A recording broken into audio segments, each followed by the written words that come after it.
Welcome to the On Purpose podcast, where we're here to live a life of purpose, to be flourished and fulfilled in all areas of our life. Kirk, this one's going to be good. I know it. So, what's the difference in the relationship between knowledge and wisdom? Oh, that's come up quite a bit recently. Yes, it has. All right, so I got some quick answers. Let me just feel it. Let me just feel into it for a moment. See what the highest approach is.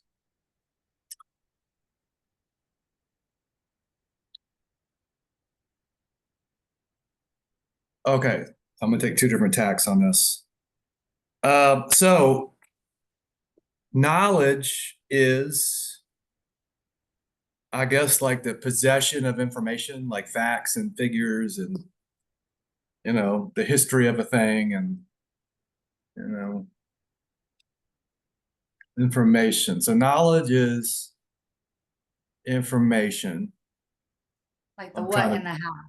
I'm trying to test that. I'm trying to see if I can find an exception. So I think that's safe ground. And would you say the what and the how? The what and the how. The knowledge is the what and the how. Okay, so let's go with that. And so knowledge is information. Knowledge is, the possession of information, facts. Knowledge can be extremely useful, or it can be 100% necessary. Hold on, let me alter a setting on my computer that keeps unaltering itself. Okay, that'll be the last one of those beeps we hear for a little bit. Uh, so knowledge can be really useful, it can be critical, and it can be detrimental. So useful. Well, knowledge is really useful if you know the name of the store that you're trying to find. Let's say that's a good piece of information that will assist you in getting to the store. Knowledge is critical. Well, if you're flying a modern aircraft, there's a lot of buttons and a lot of dials that I personally know nothing about. So knowledge of what each one of those does and how it impacts the flight performance and whatever would be critical, not useful, but actually 100% necessary. Knowledge as a distraction. This is a really weird, frivolous example from my childhood. I had a really smart friend, high IQ friend, and when we were young, we used to hang out all the time. And we had this opportunity to go explore the attic in his house. And I was like all in, like, hey, let's go take that. Like when you're a kid, maybe it's boy stuff, but when you're a kid, oh my God, like attic is like, like a hidden land that you're gonna go explore and look for treasure and stuff, right? So I'm like, you can barely keep me from, scurrying up the little ladder. However, he wouldn't go up the ladder. Like, why not? He goes, oh, I'm afraid. What are you afraid of? I'm afraid of rats. Okay, Oh, well, okay, I got it. Because rats can eat people. But oh, okay. Now, so right there, right? So there were no rats up there. So that knowledge, that information was not assisting him in reality, right? What he was saying is true under very extreme specific conditions. Rats will eat people. But we were in no danger of being eaten up in the attic of this like very nice suburban home in a very nice neighborhood, owned by very wealthy people who kept things like right and tight, So there was no rat infestation that was threatening our lives, right?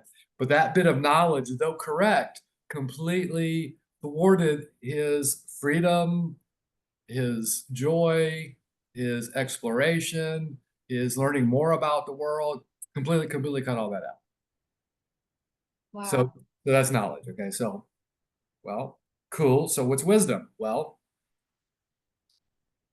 wisdom is, oh, wow, this stuff's coming through me. So wisdom is the result of a conscious pause, right? So you know something. Rats could eat people. Okay, cool. So that's knowledge, that's information. The conscious pause. Well, do I have any reason to believe there are rats up there? And if there are rats up there, are the extreme circumstances that could make me at risk with rats Do those extreme circumstances exist? Yeah. Um, like it's unlikely a rat is going to jump out of the raft or tackle me, tie me down, and start eating. That's a big stretch. You know. So That's true. I could take a conscious pause, right? And I could start to test this piece of knowledge I have to see if that's actually relevant to this particular situation. Another example between knowledge and wisdom, right? Is there was one of the original people who came to Costa Rica with us and lived with us for a while. Has some background in construction, managing renovations, light construction. And we were looking at one of the casitas, one of the houses here on the property. We're in Costa Rica, and we're looking at one of the houses, and he wanted to make an alteration to the structure of the house where he wanted to take the one doorway and instead of having the opening be the size of the door, he wanted the opening to be basically the size of the whole wall right up to the roof. And I was a little, you're taking out a lot of the structure. I don't really understand how these houses are built, so I, started asking some questions. And the guy, we just happened to be standing with the contractor who literally built the house. And also with us was a guy who has done a lot of construction in Costa Rica. And they're both saying, no, that's impossible. The way this house is built is there's a band going all the way around the circumference of the building, and like the last foot, like from the roof, that first foot down or the last foot from the floor is actually like this reinforced concrete band around the house, and that holds the whole thing together, especially during earthquakes, of which there are a lot in Costa Rica. It's very mountainous here, and the land is moving around, and there's lots of little minor earthquakes all the time, and you can't do that, right? And this guy who has some knowledge about construction and even a little bit of knowledge about architecture, it's like, no, it'll be fine. And I'm like, no, it won't be fine. No, I've built houses before. Great. So that's the knowledge. I've built houses before. I understand, like that, right? So okay. So now the wisdom. Okay, well, these people who actually have local knowledge are telling you something which you're ignoring. So that's like a break again with knowledge and wisdom. Additionally, I was asking some questions, right? Well, have you ever built houses in Costa Rica? No. Have you ever built houses with this material? No. Have you ever built houses in this particular, different types of houses are built different and the structures work differently, like they hold the weight differently, like they're different materials and designs and whatever. Have you ever built using this methodology? No. Have you ever built where there's earthquakes? No. So really, you don't know anything about what's happening here. Is that correct? No, I know what I'm talking about. I think we just covered that you actually know nothing about what you're talking. You know about how to build another type of house in another location, in another environment, with a different set of materials, with a different strategy to hold the whole thing together. That's what you're familiar with, which actually has almost nothing in common with what's happening right here. And he could not get it. He just couldn't get it. He couldn't get past his knowledge to just like common sense wisdom. So wisdom. So the quick answer that I avoided all this time because this is too easy. The quick answer to me stops thinking and inquiry, right? So I want to go through the whole thing. But applied knowledge, like a knowledge that's actually going to do something. Knowledge in and of itself has no value. Like we're past the information age. Knowledge is never what's missing anymore. If knowledge is missing, you go to Google, 7.3 seconds later, you have the knowledge. Boom. All right. So we're not in a we no longer live in a world where there's a scarcity of knowledge. In fact, the opposite problem is probably true. You look up something and you get 37 answers that all are different, so it's not a lack of, if there's a scarcity, there's not a lack of knowledge, but a lack of wisdom, right? So having 37 wrong answers to a question is no better. It's potentially worse than having 0 answers to a question. So it's not this great benefit that we're overloaded and flooded with information all the time, knowledge all the time. So wisdom is, so this is the first, I said I had two approaches. So the first approach is the difference between knowledge and wisdom is wisdom is actually what works and doesn't work. And knowledge is information that has no inherent value. The only value it could have is the extent of the problem that it solves. But knowledge in itself doesn't solve problems. Wisdom does. I could know, like, this person's knowledge about architecture and construction got him no closer to getting what he wanted on this property. Had he sat down on his knowledge and received the wisdom, I would have worked with him to get as close as we possibly could to what he wanted while still doing what works. But he had no interest in that. So he was literally thwarted in, well, first of all, what he wanted wasn't possible, meaning if we'd done what he wanted, it would have damaged the building, right? So that wasn't possible. And then he could have gotten something really close, or he might have been able to fulfill his intention of a beautiful, spacious house with lots of light. Like, we could have fulfilled that intention if he would have let go of the knowledge and embraced wisdom and actually worked with me to fulfill what he wanted. Now, I was trying to get him to do that, except he wouldn't sit down on what he knew that he knew. So that's one part. Do you want an intersection? No, go with the second one. Yeah. So the next part is, I'm going to say, is knowledge is of the mind and wisdom is of the heart. And I could sharp angle that a little further, and I could say knowledge is of the ego and wisdom is divine, is of God. So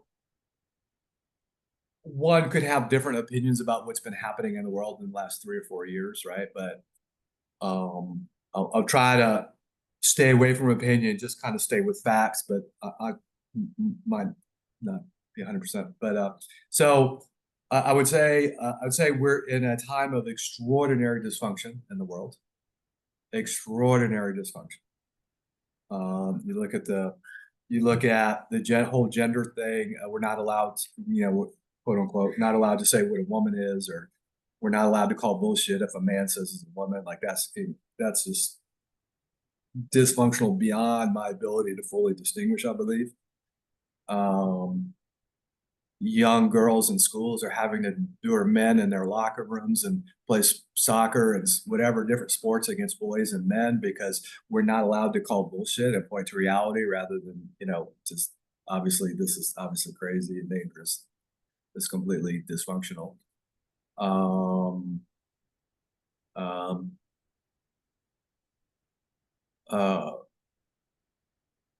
We're sending money where the government is literally printing money, so stealing from the citizenry. I'm talking about the United States, is literally printing money, therefore stealing from people who have currency by inflating the currency, saying they're sending the money overseas, but actually sending it to American corporations, American defense contractors, who were then funneling that money back, not all of it, they're keeping a whole bunch of it, but then funneling back that money back to the politicians who approved the money in the first place. You have politicians coming in with very little net worth, coming into Congress and Senate, making $100,000 a year, a couple $100,000 a year. They're in office for a few years and they're worth 20, 30, 40 million. Right. So it's just, we're not allowed to look at all that. Schools are made to produce factory workers. We're never intended to educate people. They're intended to indoctrinate people into factory workers. And before that, our school system was modeled off the Prussian system that was designed to create loyal soldiers. Education was never a part of it. Just on and on. So I could go on and on pointing to this extraordinary dysfunction. My whole point of that is, I could literally take up a couple hours with this, so I gotta stop. But my whole point of it is, all that dysfunction is of the mind. The only way that's possible is that we're following our mind or someone else's mind. So there's no constraint to keep people in reality or in the truth. The whole idea of my truth is basically a lie. what I mean literally. I mean, like, anytime you say my truth, the only thing we know for sure is everything coming out of your mouth is not the truth. If it's not the truth, it's a lie, right? So this whole embrace of my truth, and we're just going to keep creating more and more ridiculous things to believe. Yeah, it's there's no reality to it. There's no truth to it. There's no good intention to it. It's all about power and control. But we're not all, but the country as a unit is living in this illusion that can only be of the mind, right?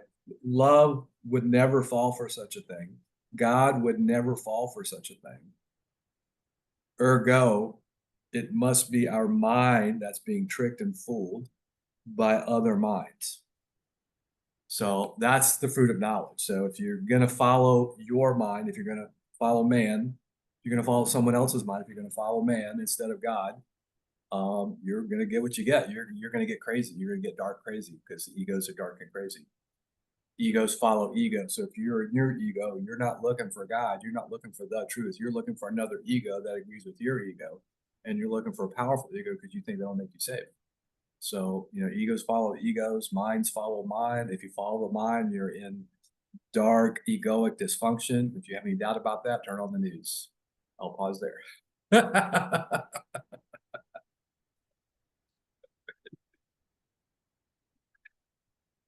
That The experience over, yeah, the experience over here is there's so many different ways that I could take this right now because there's so many things that comes up inside of that.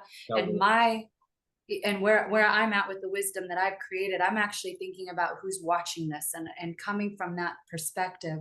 right. Like,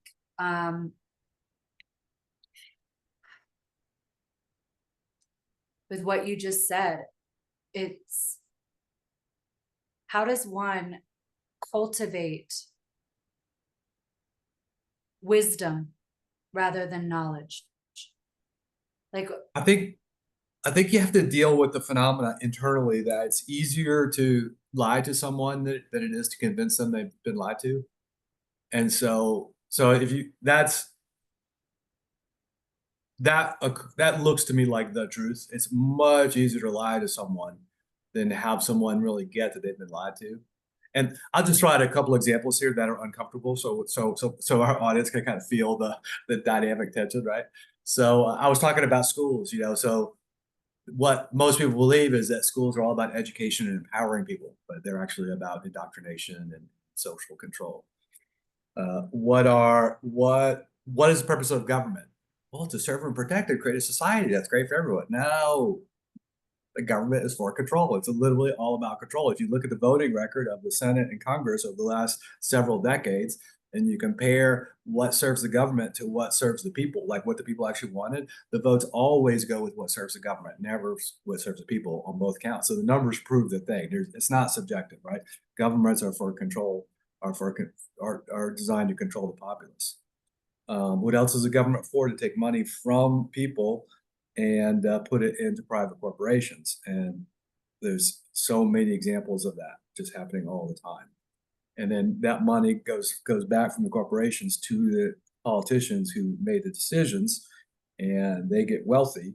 And that evidence is on display. Anybody can look that up. The net worth of politicians after they've been in office for years is exponentially higher than their income. So, it's consistent.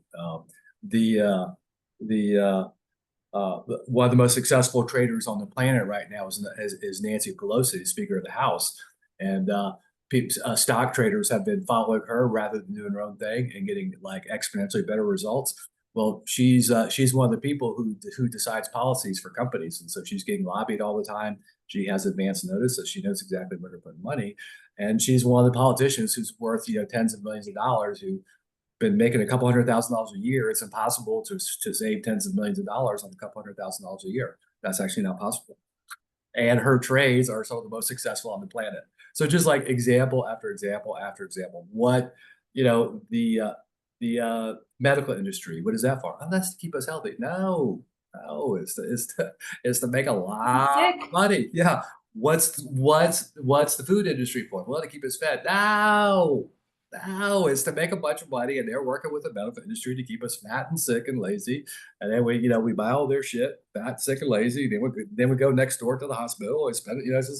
It's a perfect system. It's a perfect system. Not for us, but it's a perfect system. And so when I first heard of started like waking up to all this, and I could do another 10 or 15 examples, but when I first started waking up to all this, I was angry and I was resistant and I would keep forgetting it and I would ignore it and I was triggered. It was like really hard. Once you get what a Ponzi scheme the dollar is and how dark and evil it actually is, how much war and slavery it causes, that's triggering, you know? And I, for years, just didn't believe it. I refused to believe I was lied to. I refused to believe I got taken in that deeply on what everything. The news. What's the news for? Oh, to keep us informed. No, it's programming. That has become very Dark and scary out there. You need us. yes. And that's become very evident in the last few years. The news agencies are like, oh, we're going to start putting consequences on people who are lying and that kind of stuff. Well, that's going to be really bad news for every politician and every news corporation. They immediately have to stop what they're doing and go to jail, I guess, because they've been lying more than anybody. But I don't think that's what they mean. So just be clear. I don't think that's what they have in mind. Wow. So it's really hard to convince people they've been lied to because it's shameful. I felt shame. I couldn't believe I was that stupid for so many years. And I couldn't believe I argued with other people who weren't being stupid. And I finally got, I was so stupid. I can't believe it. And I wasn't really stupid. I mean, I grew up in it. It was the air I breathed. It really takes something to start noticing what you've been indoctrinated in your whole life because it's the air that you breathe. So anyway, my point is wisdom is incredibly rare. It's hard to develop because of how difficult it is to let in that you got it wrong. And so how I move away from knowledge and towards wisdom to whatever extent I'm able to muster that, and I say that humbly, is just giving myself permission to having been lied to. Yeah. And like not fighting for it anymore. And it's not comfortable and it's not easy and it's taken practice and time and being around people who also celebrate the truth and celebrate reality. Most people are not interested in the truth of reality because it's uncomfortable, especially if you've been lied to your whole life and you've believed it. It's offensive. Yeah. And there are plenty And of it people also who are plenty pokes offended. it pokes our desires and our wants and our things as well. So if we have that stuff wrapped up inside of it, Yeah. it yeah, Yeah. it confronts all of that. It convicts all of that once you see it too, that we Yeah. all had a part to play and we have responsibility in that. No. Yeah. So this is a real this is a real Like uplifter. it's a pew pew pew pew.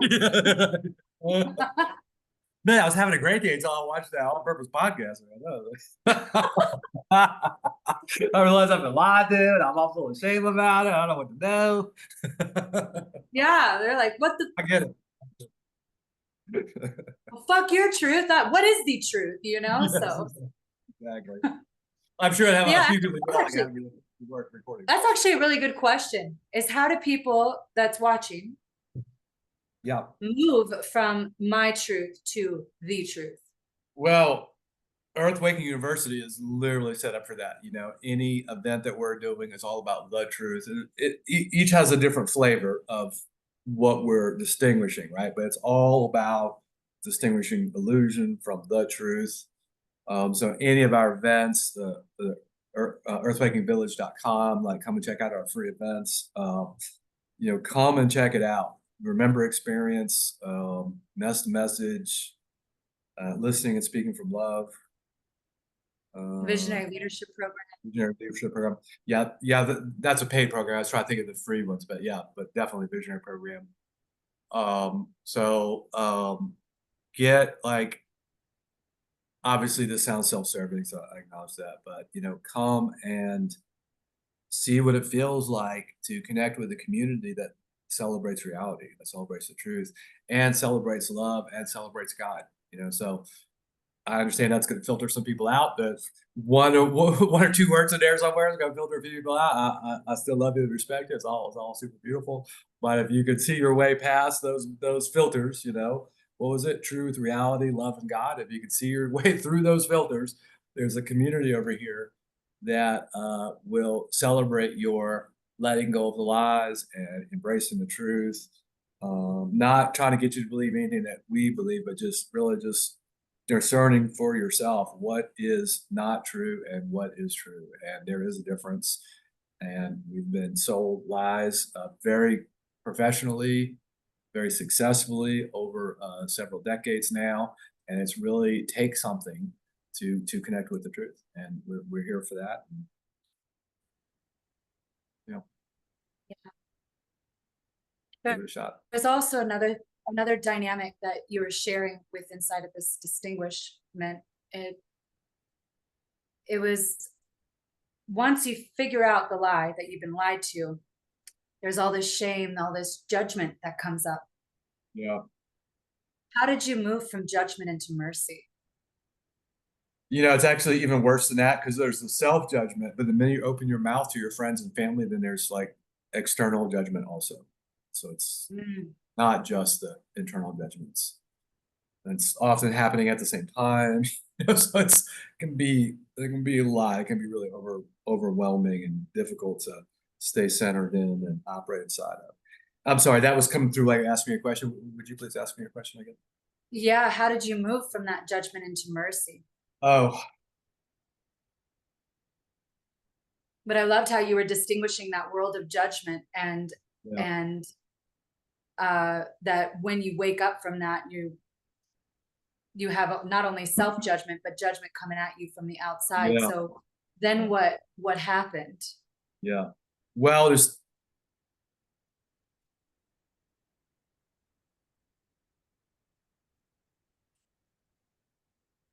I'm trying to find a starting point.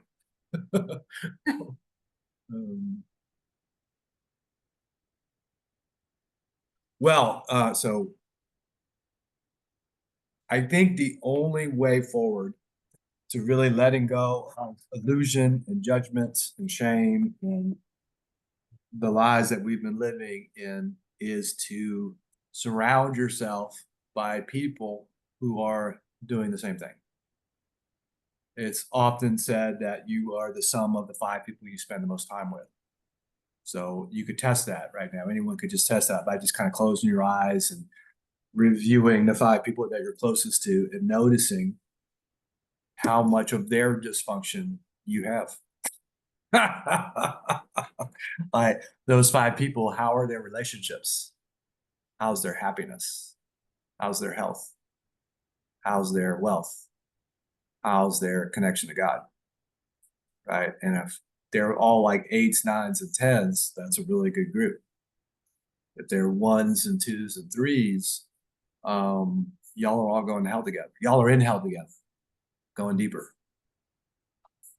And so that's kind of a bold statement, but that's definitely been my experience in here and as I've been professionally assisting people in waking up for 2 or 3 decades. Um, so if you take a clean fish and put them in a dirty fish tank, they're very quickly going to get sick and die. And if you take a fish out of the dirty fish tank, clean them up, put them in a clean fish tank, they get healthy and thrive. And so it is with people. So at some point, you're going to have to deal with the environment that you're living in. It doesn't have to be new people, but usually that's what happens. I lost all my people. The only person I didn't lose is the woman I married. And she lost everybody. The only one she didn't lose was the man she married.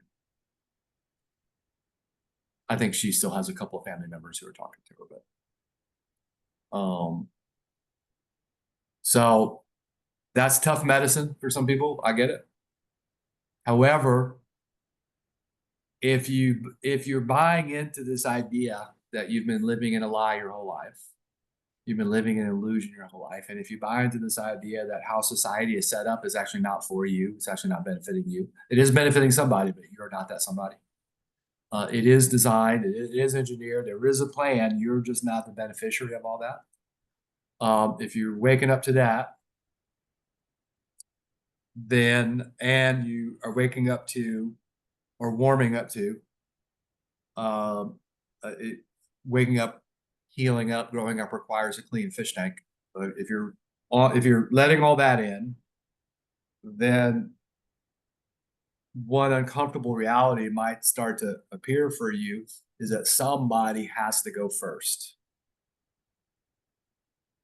Everybody you know can sit in Babylon, can sit in hell until they die of old age or something worse. Or somebody can find heaven on earth. Somebody can find a clean fish tank. Somebody can find some place to be that's worth being.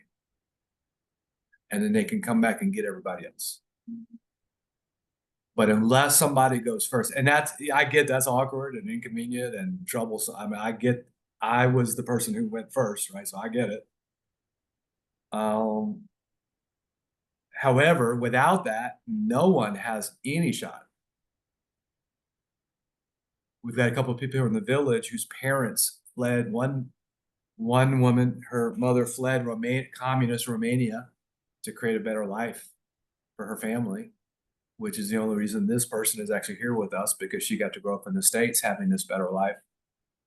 And another woman, her father is from Vietnam and had to flee communist Vietnam to create a better life. And she wouldn't be here if her father hadn't done that. And that mother and that father did what they did at incredible personal expense, personal risk, personal expense, hated by friends and family for disappearing. But they went first for their family to give their family a shot. And so it was. So it is. And so nobody's got a shot unless somebody goes first. And I am aware that that's a difficult pill. I'm fully aware of that. So I only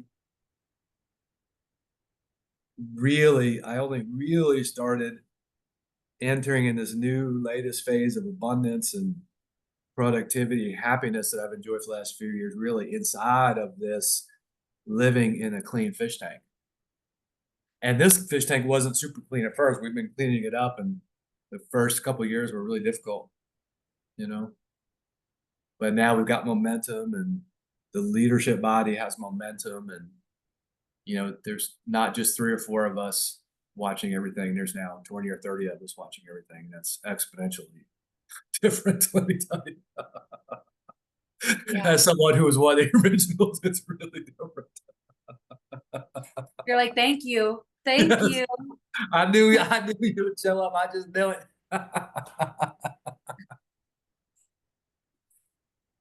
So, I'm not sure if I answered your question completely, but that's what I had right now. Yeah. It was the question was the aspect of moving from judgment into mercy, and you demonstrated that. Yeah, clean fish tank. You got to find a way to get an environment where what's important to you is actually celebrated rather than shamed. And that will be actually much more difficult than it sounds. Or so it was for me and all of us. Yes, very much so. It's breaking that codependency, that codependent attachment that we have to every damn thing. And everybody thinks they're not codependent because it's love. And then when they finally get their codependent, they think it's like 1%. Like, okay. Well, if you are questioning that, and have you ever heard that word before? There is another podcast that we did about this, and Okay, that's great. inside of our links for codependency. Nice. What do you think that the most underrated aspect of wisdom is?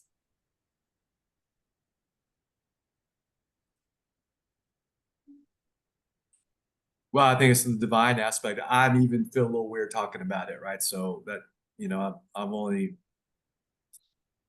embraced God and Jesus in this last year or so, so it feels very new for me. It's not like a long established pattern. Like I have to kind of keep generating and creating it. And so, yeah, you know, um, this idea, it's just my idea, but I believe there's wisdom in it, meaning I believe it's both informational, like it's true, plus I believe it's beneficial, like profitable. Like if one were to take this and believe it, one's life would possibly transform, which is that knowledge is of the mind and wisdom is from God. I've created some beautiful things. Visionary program might be the thing that I've might be the most beautiful thing I've created. And so I could either relate to it like I used to relate to that sort of thing. Like I sat down and, you know, like a magician, poof, and created it, right? But I no longer think that anymore. And that was a bit of a it was a bit of a journey, Now I'm not sitting down trying to be the source of something. I'm sitting down, opening up to allowing something greater than myself to come through me. So I would call that like divine wisdom. So when I'm sitting down puzzling through something, I'm not actually trying to be at the source of it, as is my training experience and many victories. I'm now actually just summoning something to come through me. And then once I get a shape or a form or an answer, then I'll use my brain to understand it better, see how I can apply it, you know, get myself at the source of it intellectually, mentally, in addition to just allowing it.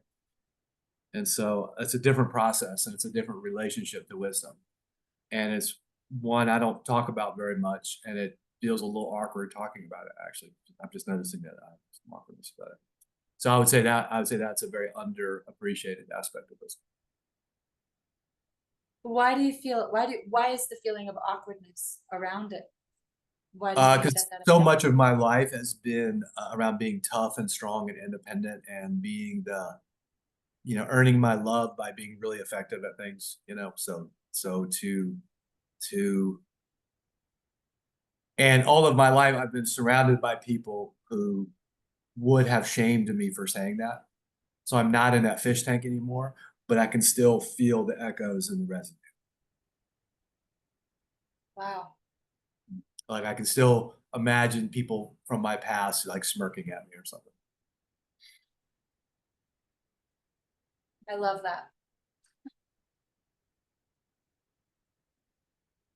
I grew up also in a family that was loved for what we do, Yeah. and I've been going through that process. I had to set down a lot of things that I did, but I was getting hits of significance, like I Yeah. created it, like I did it, or Right. whatnot. And so I set them down. And what God's been working through me lately is like Bible study. Well, that's not my Yeah. wisdom. Yeah. That's none of that's like at all. I'm on So safe ground on saying this is not my wisdom. not mine Yes, at all. I'm not doing anything. So what's beautiful about that is, one, I'm getting acknowledged now, but it's not me. And I get right. to actually feel like, wow, like, good about that, because I Yeah. used to get those hits of like Yes. attention and needing validation or approval, or you need to understand me. That's also a good one. Like that's also a good one. You don't need to understand me. Please don't ever try to understand me. And if I ever say that, please run away, actually. Run far away from me if I ever say that. It's so true though. And so that I do feel like that sometimes comes and tries to say certain things like, you need to do this or you need to do that. And it's this process that I've been going through has dropped that. Nice. It's really beautiful.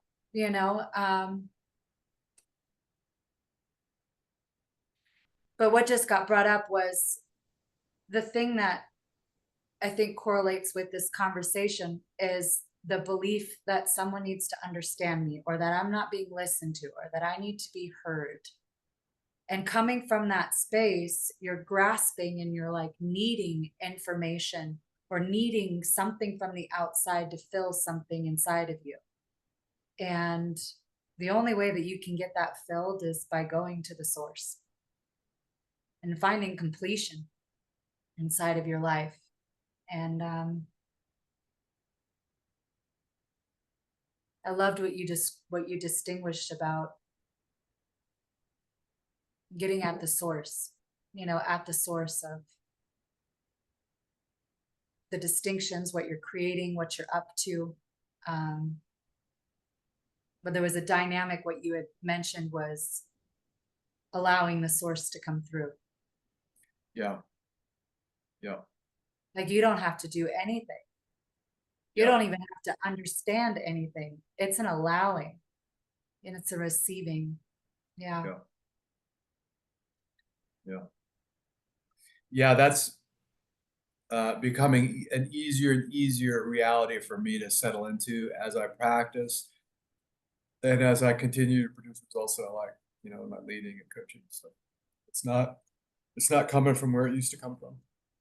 And it's actually easier and more graceful and more powerful, so. Yeah. What is the thing that you think that you have to like let go of? The biggest things that you have to like set down in those uh, moments? Whatever I'm really certain about. Possibly a pitfall of having a long, successful track record is overconfidence. Mm. Because I can defend any opinion I have pretty professionally, really well. And so if I'm locked into something, no one from the outside is gonna out debate me or something. That's not really a thing. So I have to do it. And of being certain and bold and decisive has been part of my strategy for successes in the past, and still is. But the overpendulation, like overconfidence, the football team who wins, 13 games in a row could fall into a pitfall of being a little overconfident on that next game and getting spanked. And those things do happen. So the hardest thing for me is to let go of all of my experience and my track record and my ability to defend my opinions, and actually let go and consider something else. What do you practice in those moments when when you do that, when you recognize it? Like what do you practice in that moment? Um, Letting go, like re-inquiring and embracing the new, like actually embracing whatever the upgrade is, like rather than Oh wow, you tolerance. demonstrated that in the beginning of this call. Oh, how so? Because you had mentioned, you're like, I could say the quick answer right now, but I'm not going to do that. Right. And you're like, you literally said, I'm going to re-inquire right now Yeah. I'm like, oh, wow. So that's beautiful. Yeah, I made myself go through it rather than use the first thing that came through. Wow. Okay. Wow. And I do that for me to get the best like current result, but I also do that for the listener because me going through shortcuts doesn't really help anybody else. I might know the thing that I'm shortcutting, but to actually go through it step by step rather than using a shortcut like you know a label for something, also assists people who are listening to get the full depth of what we're looking at. So I do it for both, for at least those two reasons. Wow. I loved what you also mentioned earlier. It's coming up is that like real faith transforms. like the wisdom, if you know that it's wisdom, it's going to transform your life and it's going to Yeah, transform the life of others. You can see yeah. the impact and the change. What was the biggest transformation that you think that you've gone through from uh I guess, yeah, the biggest transformation that you've gone through with your faith being tested?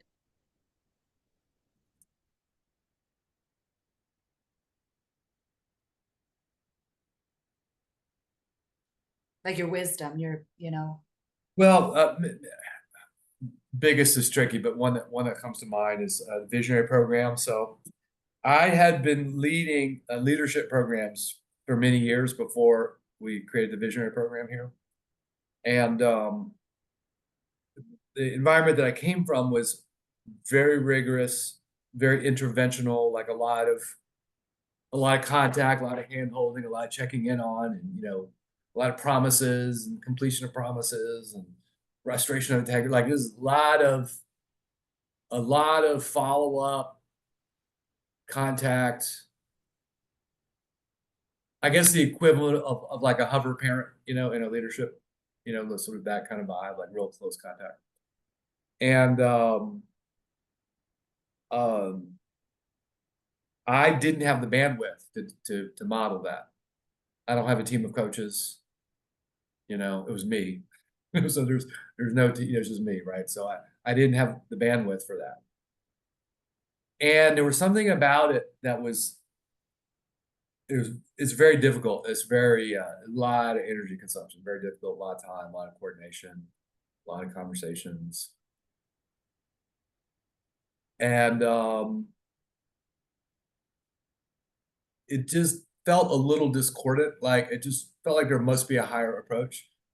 And part of it was I started to notice that people got used to being followed up on and hounded, and then resistance and running away became the norm rather than moving towards the teacher or the instructor. People were trying to move away from because of all the nitpicking and hounding and all the confrontation. So it's like it felt like a sort of a young, like a kindergarten teacher to kindergarten kind of relationship. And I just felt like there was something better, like a more adult space in which to conduct this really beautiful work that we're doing. And so I, through necessity and through intuition, grace perhaps, I adopted a very hands-off approach. And I didn't chase people down about their integrity and their homework. And I did it very differently than how I was trained to do a leadership program. Like how I was trained to do is you make sure you get a lot of promises and you make sure they're all kept no matter what. Takes a lot of work, a lot of attention. So that's just not my style. And so I took a very hands-off approach, of which I was very divided. Like I was not confident I was being of the best service. I was concerned that I was being lazy. Um, and But as it turns out, this whole new approach has emerged, which is we don't create strong rules, we create strong people. And as it turns out, um, if you give people a lot more space, they'll sort of filter themselves out. The people who aren't there to really do the work and be the real deal just sort of, kind of start to filter out. And that's all, we didn't, I don't, I was taught to keep everybody in the program and talk them back in. Like I don't do any of that. People want to leave, I love on them and, whatever, like that. It's, and then what I notice is for the people who do want to get to work, it's a much more adult relationship than I have with my participants here. If I use the old terminology, I have a much more adult relationship with the folks here than I did with the leadership, with the participants in the environment that I grew up in. And so John coined the term "let go." I was trying to think of a cute title for a book, and he and I were coming up with all sorts of things, and he finally came up with "Let Go Leadership." Like, oh, let go. I let go of all the stuff. And so I'm creating a culture of people being actually adult and responsible and looking for the upgrade rather than looking to be chased for the upgrade. So it's, I mean, my people are not always coming to me for the upgrade, but often I'm not chasing people down. People are chasing me down for my wisdom rather than me chasing them down to beat them up for not keeping their word or doing something stupid, you know. And now people trust me and actually expect me to be gentle and conscious with them, insightful, straight, rigorous, but also kind and gentle with them as appropriate. And so I have more and more people coming to me that I'm pretty certain would be running away from me if I was operating the way I was trained. Mm. So yeah, this whole idea of let go leadership got born, and then we sort of saw that we were creating strong people, strong leaders, not strong rules, and it just really got, yeah, that's what we're doing. Wow. Was the thought about chasing people down, were you wrapped up inside of like who you are as a coach and what, like, was there any of that flavor going on? No, I've had that in the past, but that was like a little bit further in the past. I was more judging people and getting frustrated about how they were negatively impacting the mission, or people Okay. taking up a lot of our time with the same, sort of interject punch in the face every day or every week or every conversation. At some point, I'm just like, there's a there's a history and a pattern inside of me of being a lot less gentle and kind than I have learned to be. And so some of that was starting to come out when I really had the experience that the mission was being hurt. Like, that's one thing to punch me in the face. It's another thing to do is for me to have the opinion that you're now hurting the mission. That brings out a whole other layer of confront. And so, Wow. I just got like a insight with what you're sharing, that like mercy and judgment go hand in hand. mm, Like, you can have mercy for so long, but if somebody's doing the same thing over and over and over again, there yeah, has to be a judgment that comes with it, yeah, like a consequence, or you know, just the effect of someone's choices that keep on getting, like you keep meeting yeah, with that. And so yeah. mercy is like the compassion, the understanding, the unconditional love, but it can only go so far. And if it's critical and it's Well, hurting yourself or others. yeah. Well, I see. I have a job to do, right? So there's something I'm responsible for. But by the way, the word mercy, I don't really have mercy. I'm not at the source of mercy, nor do I have that distinguished. So for me, it's grace is how I hold it. It's Okay. transparency. Yeah. So I made a conscious decision to be graceful, and still responsible for what I'm responsible for. So it the graceful part alters how I'm responsible for what I'm responsible for. But there is a line located pretty much in the same place of, okay, that's as much as we're going to tolerate, and now there's going to have to be a consequence. Like, you're going to have to, if someone does something, you know, somebody hurt, punch somebody out or something, they would probably have to leave. Like, I probably would have grace for that. And so there is a line.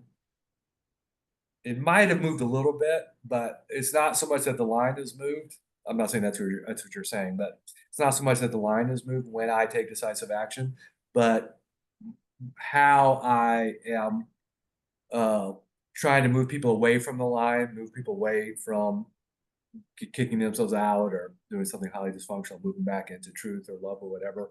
How I talk to people and the energy of which I talk to people is altered in a more graceful way. Um, and maybe even maybe even the delivery of consequences, is done a little bit differently. But the lines are located more or less in the same place. When it changes from one thing to another thing, it's pretty much in the same Wow. location. Yeah. And I love that. in the last couple times at the meeting, I've rebuked a couple people, and that was really in the new way. It was very graceful up front. And when I got to the consequence, I was talking straightly and sharply, but I wasn't putting on a lot of seasoning, and I wasn't like wasn't trying to be bigger than I wasn't. There was no theater in it, and there was some energy. Yeah, I love that. So for everyone that's watching, get yourself in a healthy fish tank. Top 5 people that you hang out with, that's you. That's you. And there's lots of resources that we have here for you. They're in the description for you. If you want to, connect with us further, those resources are going to be there for you. And just thank you for joining us. We appreciate you and hope you have a beautiful day.